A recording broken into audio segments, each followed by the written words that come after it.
How impossible! কখনো এই সমন্বয়করা যদি ডাকে আর একজন মানুষ এই ধরনের কাউকে পাবে না, কখনো না। তারা আমাদের সাথে ভয়ঙ্কর রকমের প্রতারণা করেছে।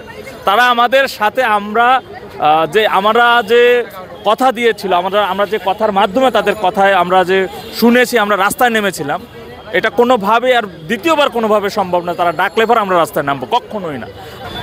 জুলাইয়ের 3 তারিখ থেকে মাঠে ছিলাম। হ্যাঁ, তো 5 আগস্টটা আমার যাত্রাবাড়ির উপর দিয়ে গেছে। আমি মূলত সকাল 11টা থেকে রাত 11টা পর্যন্ত ওখানে ছিলাম। তো যাই হোক, আজকের বিষয়টা বলি। আজকে আপনারা এখানে আসছেন যে দেখছেন যে জুলাই আগস্টে যারা শহীদ হয়েছে, সেই শহীদ পরিবারের সদস্যদের জন্য যে টাকাগুলো বরাদ্দ ছিল, জুলাই আগস্ট স্মৃতি ফাউন্ডেশনে যে 100 কোটি টাকা দেওয়া ছিল, সেখানে শত কোটি টাকাই মূলত সেই ফাউন্ডেশনে। তো সেই শহীদ পরিবারের সদস্যরা আজকে প্রেস ক্লাবে আসছে তাদের দাবি দেওয়ার। আসলে আমরা দাবিটা কার কাছে করতেছি? আপনারা জানেন যে আজকে থেকে আরও শুনলাম যে 7 তারিখে নাকি জনাব শারজিস আলম সাহেব তিনি পদত্যাগ করেছেন, কিন্তু সেটি 2 দিন আগে হচ্ছে এটা সাধারণ মানুষ জানতে পারলাম, বা আমরা জানতে পারলাম যে উনি ফেসবুকে পোস্টের মাধ্যমে যে উনি সেখান থেকে পদত্যাগ করতেন। তাহলে এতদিন কেন উনি জানালেন না? এখন চারিদিকে একটা সরব হলো যে তাহলে সেই ফাউন্ডেশনের 100 কোটি টাকা কি আসলে ফাউন্ডেশন আছে? তবে আমি একটা জিনিস এখান থেকে যদি আপনারা যদি নিজেরা রিয়েলাইজ করেন, আপনারা গণমাধ্যমের ভাইরা আছেন, আপনারা দেখছেন যে এবছর কিন্তু সর্বকালের একটি শ্রেষ্ঠ বন্যা হয়েছিল। আচ্ছা, আপনারা তো দেখছেন যে টিএসসিতে সেই বন্যার জন্য সাধারণ মানুষরা যে টাকাগুলো দিয়েছিল অনুদান হিসেবে তাদের খাবার দাবার এবং বাসস্থানের জন্য, সেই বন্যায় কবলিত ভুক্তভোগী মানুষের জন্য, বিশেষ করে সিলেট এবং ফেনীবাসীর জন্য, সেই টাকাগুলো এখন কোথায়? আপনারা জানেন যে 12 কোটি প্লাস টাকা সেখানে উঠেছিল, সেই টাকাগুলো কোথায়?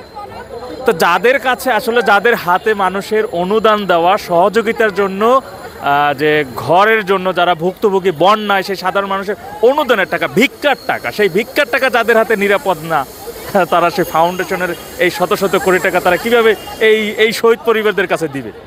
এটি আমার কাছে, আমরা এখন তাদের কাছে বলি যে আমাদের টাকা দেন, আমাদের সাহায্য করেন, আমাদের চিকিৎসা টাকা দেন। তা যাদের কাছে এই বন্যায় অবহেলিত মানুষগুলো ভিক্ষার জন্য, অনুদানের জন্য যে 12 কোটি 13 কোটি টাকা দেওয়া হলো, সেই টাকাটাই তো তারা পায় না। সেই টাকাগুলোই তো তারা বন্যায় মানুষদের মাঝে সেই টাকাগুলো তারা বিতরণ করে নাই। তারা অনেক সমালোচনার পরে তারা একটা কথা বলছে কি, টাকাগুলো আছে কোথায় আছে, টাকাগুলো মাননীয় প্রধান উপদেষ্টার অ্যাকাউন্টে আছে। তো মাননীয় প্রধান উপদেষ্টার অ্যাকাউন্টে রাখার জন্য কি এই বন্যায় সাধারণ মানুষকে, ভুক্তভোগী মানুষদের চিরা মুড়ি খাওয়ার জন্য বা তাদের জামা কাপড় দেওয়ার জন্য, তার অ্যাকাউন্টে রাখার জন্য টাকাগুলো দেওয়া হয়েছে? আজকে জুলাই স্মৃতি ফাউন্ডেশনের এখানে শত কোটি টাকা দেওয়া হয়েছে। এই টাকাগুলো মানে কাদের টাকা? এটা তো জনগণের টাকা।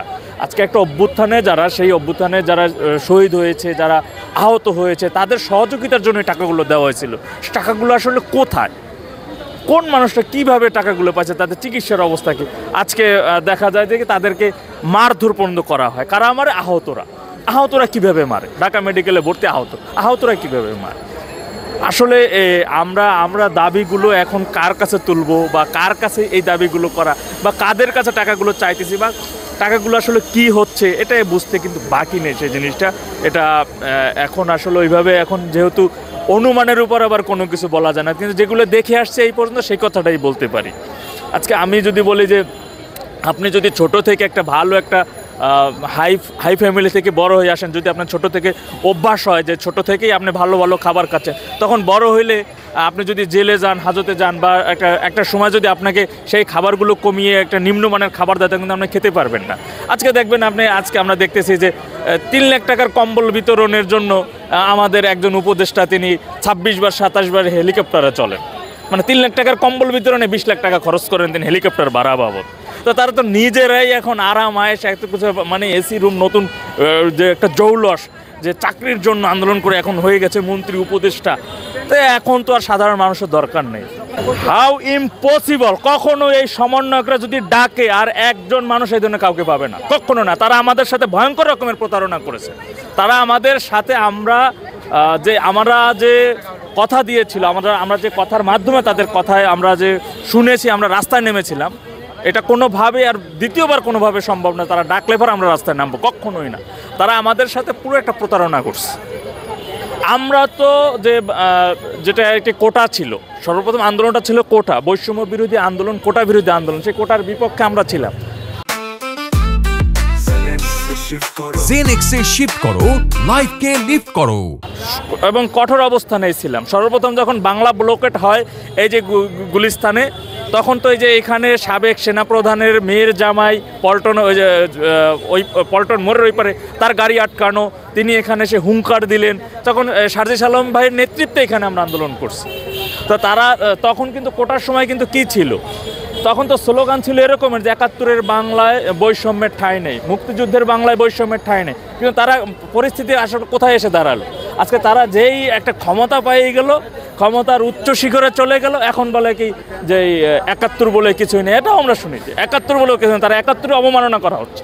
মানে আমি একটি প্রাইভেট কোম্পানিতে আছি, আমার নাম ইমরান হোসেন রাজ।